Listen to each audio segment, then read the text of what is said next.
El Premio Nobel de Literatura 2010 ha sido otorgado al escritor peruano Mario Vargas Llosa por su cartografía de las estructuras del poder y sus afiladas imágenes de la resistencia, rebelión y derrota del individuo.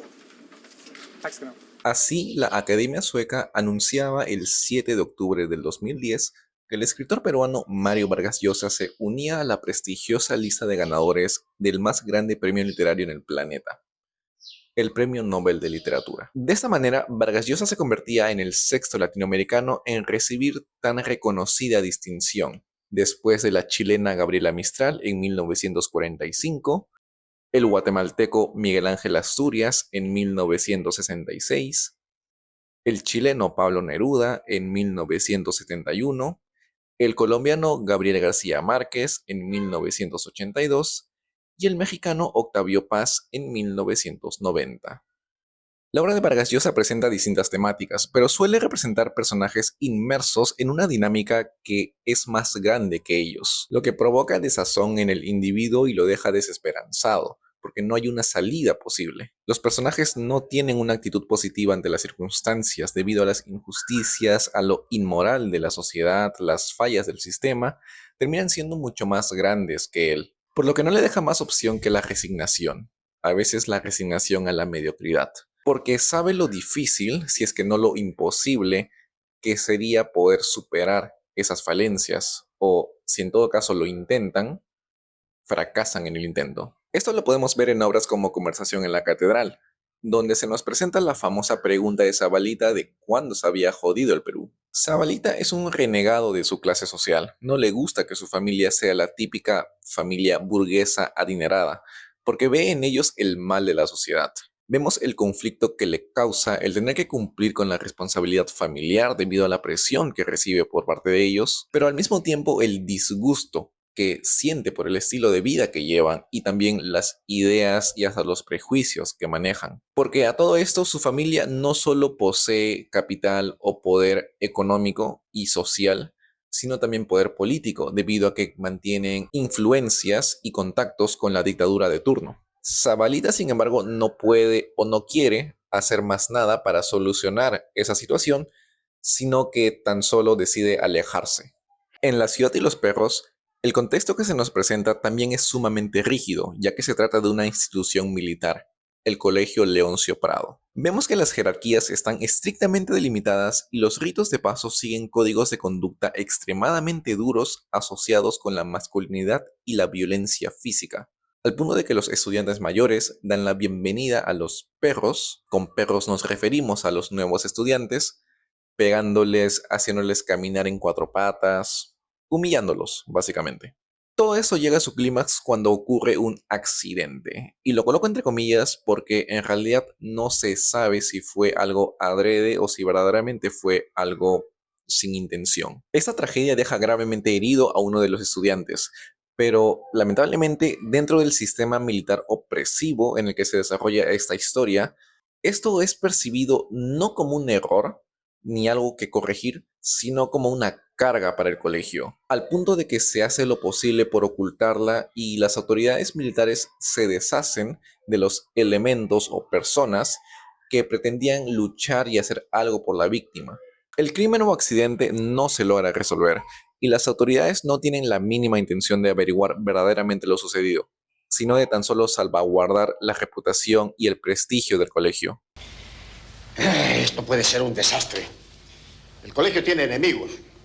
Pueden aprovechar una estupidez como esta para lanzar calumnias contra nosotros. De este modo, la etapa escolar, la violencia, humillación y hasta la tragedia se configuran como una anécdota más que no cambia nada, sino que moldea a los personajes para insertarse de lleno en el sistema establecido. Un sistema que ya desde el núcleo se encuentra corrompido. En una novela posterior, El sueño del Celta, Vargas Llosa lleva a la literatura la vida de Roger Casement, un diplomático irlandés que formó parte del Ministerio de Relaciones Exteriores británico y luego militó en la causa independentista de Irlanda.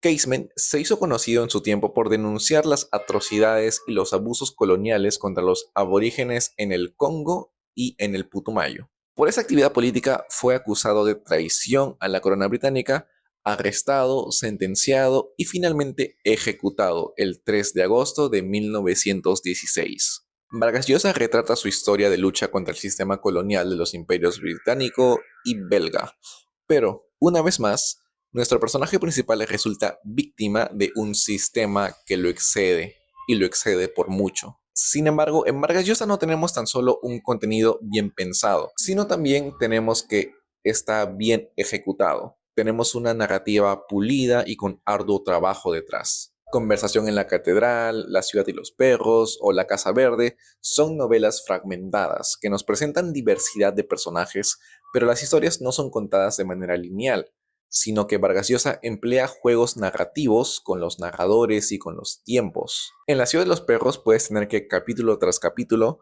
la voz del personaje narrador que cuenta la historia te cambia sin previo aviso y solo vas atando el conjunto de la historia mientras vas avanzando. En Conversación en la Catedral y La Casa Verde, esta técnica lo lleva a límites insospechados, en las que tenemos que dentro de un mismo capítulo o incluso dentro de una misma página, podemos tener distintos tiempos narrativos que van alternando. Podemos tener distintas conversaciones que también van alternando, lo que nos da un total de, por ejemplo, 4 personajes distintos, 4 voces distintas, sin necesidad de que el autor nos indique o nos precise cuál es cuál, sino que nosotros mismos tenemos que ver y reconocer. Y eso lo vamos a hacer a medida que vamos avanzando en la historia. Por ello, las novelas de Vargas Llosa, particularmente estas que he mencionado, pueden ser un reto para un lector aún no acostumbrado a este tipo de narrativa, pero a medida que vas avanzando, todo se va esclareciendo más y más. Como todo personaje público, Vargas Llosa no estaba exento de críticas. Es de conocimiento que en un inicio él era comunista, ha sido partidario de la Revolución Cubana y del liderazgo de Fidel Castro. Pero a medida que Castro se asentaba en el poder y la revolución continuaba, Vargas Llosa se va desencantando de dicha revolución y se aleja de las izquierdas. Para la década de los 80, la participación política de Vargas Llosa se hace mucho más evidente cuando acepta la propuesta del presidente Fernando Belaúnde Terry de encabezar la comisión de investigación del caso Uchurajay, caso en el que 8 periodistas fueron asesinados en esa zona del país. En 1987, cuando el presidente Alan García tiene la intención de estatizar la banca privada, Vargas Llosa y otros intelectuales se pronuncian contra esta medida, lo que desemboca en la fundación del partido político Movimiento Libertad, con el que Vargas Llosa se presenta como candidato a la presidencia en 1990. Anoche se realizó en la Plaza San Martín en Lima el mitin central en contra de la estatización de la banca privada. Ante unas 50.000 personas debutó como orador el escritor Mario Vargas Llosa. En su discurso, el novelista insistió en que él no defiende a los banqueros, sino la libertad, según él, seriamente amenazada por lo que llamó el totalitarismo aprista. Durante su candidatura, Vargas Llosa era el claro favorito, hasta que tuvo que ir a una segunda vuelta con el entonces desconocido Alberto Fujimori. En el debate es percibido como un candidato distanciado de la realidad peruana, principalmente debido a sus vínculos y a su vida asociada la mayor parte del tiempo en el extranjero, proponiendo una modernidad que parecía siempre ver hacia afuera, hacia los países extranjeros, hacia los países europeos, más que ver hacia adentro del país. Yo no he dicho que en 5 años se puede convertir al Perú en una Suiza. Desgraciadamente no es así. ¿Cómo me gustaría? ¿Cuánto me gustaría que este país, con el que he sido muy crítico, en esos 20 libros que no ha leído el ingeniero Fujimori, porque si los hubiera leído sabría hasta qué punto yo conozco y me he metido al meollo profundo del Perú. ¿Cómo me gustaría que en 5 años yo pudiera como presidente convertir al Perú en el país más próspero del mundo? Eso no se puede hacer. Pero sí se lo puede sacar de esta crisis absurda por las políticas anticuadas, unas políticas antimodernas, demagógicas que hemos seguido. No creo que el peligro mayor para la democracia en estos momentos venga de Sendero Luminoso. Yo creo que viene fundamentalmente de una tendencia autoritaria, de una tendencia semitotalitaria que ha aparecido en el seno del propio gobierno democrático. Eso es lo que me inquieta a mí muchísimo más. Vargas Llosa siempre fue bastante abierto en cuanto a sus posiciones políticas. Desde el 2006, cuando Keiko Fujimori, hija de Alberto Fujimori, empezó a postular a la presidencia, él siempre se pronunció en contra de la candidatura de Fujimori, argumentando que quería evitar el retorno de la dictadura en el país. No obstante, ese antifujimorismo cambió en el 2021, cuando se presentaron Pedro Castillo Terrones y Keiko Fujimori Gucci en una segunda vuelta. Vargas Llosa, contrario a todo lo que había defendido años anteriores, empezó a apoyar la candidatura de Fujimori ante la catástrofe que sería un gobierno de Pedro Castillo, de quien pensaba que convertiría al Perú en una Venezuela. Keiko Fujimori representa la posibilidad de continuar con el sistema democrático que tenemos instalado en el Perú y de que el país no se vaya a la catástrofe de la que es el mejor ejemplo Venezuela. Si sus declaraciones y opiniones políticas de por sí ya eran controversiales, apoyar la candidatura fujimorista, de quien un gran sector de peruanos considera la personificación de la corrupción, impunidad, autoritarismo y siempre asociada a las élites políticas, claramente esto no le pudo jugar a favor. Asimismo, retomando aquella posición que decía que Vargas Llosa no se enfocó en lo interno en el Perú profundo, digámoslo así, se le acusa de, si bien abordar estos grandes temas y problemas políticos y sociales en el país, no aborda las luchas que surgen desde las minorías. Por ejemplo, algo que siempre se le ha cuestionado y es evidente en su narrativa son los personajes femeninos en Vargas Llosa, que en la mayoría de sus obras parecen no tener una agencia clara y siempre quedar en función de un personaje masculino.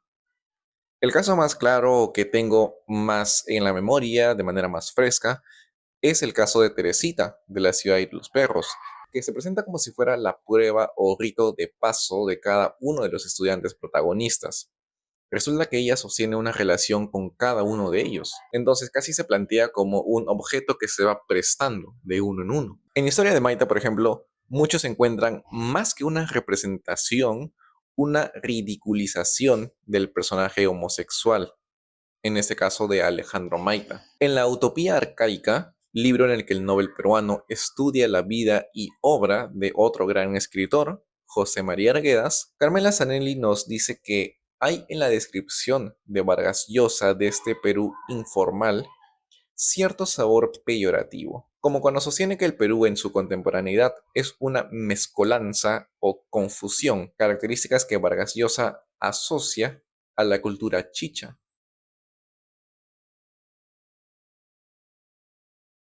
Si bien Vargas Llosa no ignoró el mundo andino en sus obras, tenemos por ejemplo Lituma en los Andes, nunca lo hizo el centro de su narrativa. Y es más, cuando aborda este Perú profundo, lo hace desde una perspectiva que resulta externa y ajena, lo cual llevó a la propia historiadora María Rostorowski a decir que Vargas Llosa no conocía y no entendía el mundo andino. En Chile conocimos a este extraordinario escritor que es José María Arguedas, que a través de su obra y de su propia vida, ¿no es cierto? Sí. Hay un cuento magnífico que se llama El sueño del Pongo, no sé si usted lo ha escuchado. No me acuerdo, pero Ríos Profundos, es Ríos lindo, Profundos. y Aguar Fiesta. Son libros de Arguedas que siempre tengo a la mano, ¿Por qué? A ver, porque ¿qué- me gusta volver a leer, porque entiende el mundo andino. Nuestro gran escritor Vargas Llosa no lo entiende. No lo entiende, ¿eh? No.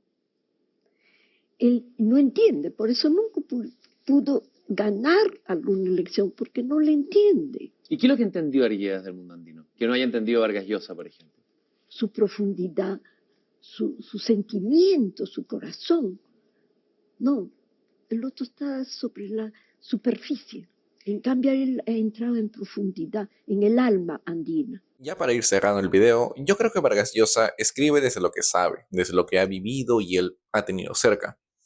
Él, tengo entendido que la mayor parte de su vida vivió en la ciudad y su familia, mientras él crecía, era mayormente de clase media, por lo que probablemente no tenía mucho acercamiento ni roce con personas de otros lugares, de provincias alejadas a la capital, que quizás veían en la vida citadina una posibilidad de éxito que no le ofrecía su propia tierra natal.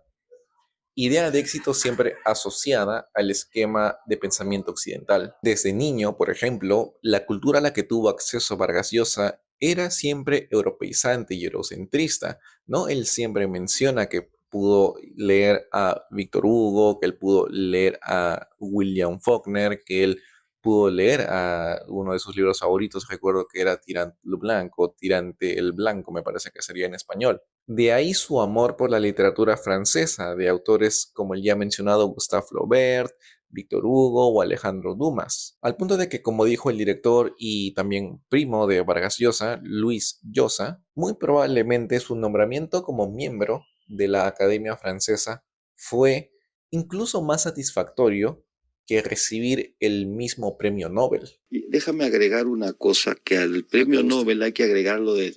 El título en Francia. El título de haber sido miembro de la Academia Francesa. Claro, eso es... Te cuento que eso le dio más satisfacción, más ilusión que el propio premio Nobel. Porque claro, él es un gran amante de la literatura francesa. Pues, ¿no? Claro, claro. Amante, bueno, imagínate, ha vivido Robert, años. Balzac vivió allá.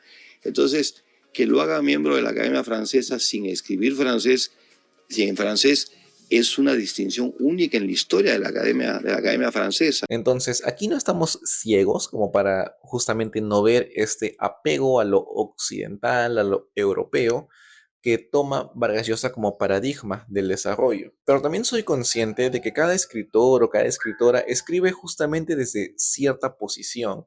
En el caso de Vargas Llosa, escribió desde una posición quizás un tanto más privilegiada, y aquí quiero acotar algo y utilizar este término de privilegio entre comillas, porque tampoco quiero desmerecerlo, ¿no? Además de que si analizamos los primeros años de su vida, sí nos damos cuenta de que no los tuvo fácil, pero también hay que aceptar que siempre va a ser distinto ser un hombre blanco proveniente de alguna ciudad, y además que esa persona en particular se dedique a la escritura, que por ejemplo un individuo afroperuano o una mujer afroperuana que quiera dedicarse a la escritura y que provenga de, qué sé yo, alguna provincia que no sea la capital o no sea una ciudad, sino quizás un pueblo más alejado. Los círculos en los que se va a mover uno y otro van a ser distintos, quieran o no. Podríamos abordar esto en otro video, pero en fin, hablaba de esta suerte de privilegio que tenía Vargas Llosa, pero no solo eso, sino obviamente también está su esfuerzo y su trabajo que colocó detrás del oficio de escritor. Todo eso le trajo un reconocimiento internacional.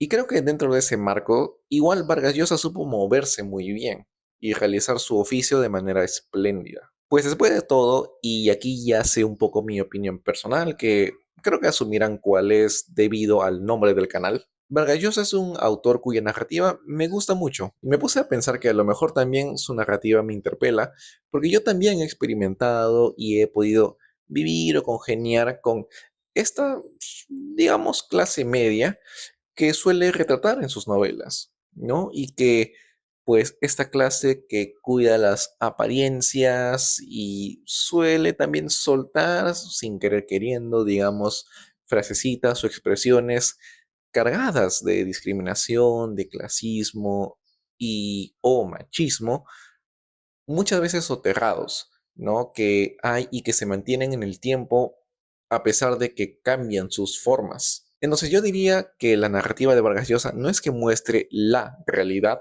del Perú, sino es que muestra una realidad del Perú, de las distintas realidades que podríamos ver y las distintas realidades que distintas personas viven en el país. Es tan solo una realidad de las muchas que él no ha podido o no ha querido abarcar y que quizás otros escritores sí lo han podido hacer, probablemente mejor que él.